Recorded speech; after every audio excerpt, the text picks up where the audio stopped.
Israeli প্রতিরক্ষা বাহিনীর প্রধান বা chief of the general staff Harvey Halevi পদত্যাগ করেছেন। ব্রিটিশ বার্তা সংস্থা রয়টার্স মঙ্গলবার এক প্রতিবেদনে এ তথ্য জানিয়েছে। ইসরায়েলি সামরিক বাহিনীর প্রকাশিত এক চিঠির বরাতে রয়টার্স জানায়, হালেভি প্রতিরক্ষা মন্ত্রীর কাছে পদত্যাগপত্র জমা দিয়েছে। আগামী ৬ মার্চ থেকে তা কার্যকর হবে। আন্তর্জাতিক একটি বার্তা সংস্থার বরাত দিয়ে সংবাদ মাধ্যম আল আরাবিয়া জানায়, ইসরায়েলের সামরিক বাহিনীর প্রধান হার্ভি হালেভি ২০২৩ সালের ৭ অক্টোবর হামাজের হামলার সময় নিজের ব্যর্থতার দায় নিয়ে সোমবার পদত্যাগ করেছেন।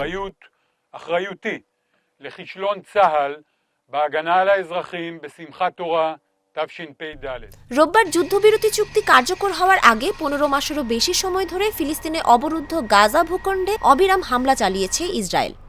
এতে নিহত হয়েছেন প্রায় ৪৭,০০০ ফিলিস্তিনি। এরপরও ফিলিস্তিনের স্বাধীনতাকামী সশস্ত্র গোষ্ঠী হামাসকে পরাজিত করতে পারেনি ইসরায়েল।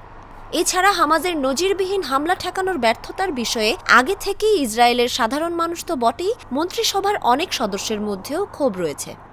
এমন পরিস্থিতিতে ফেব্রুয়ারির শেষ দিকে ইসরায়েলের সেনাবাহিনী প্রধান পদত্যাগ করতে পারেন বলেও গুঞ্জন উঠেছিল।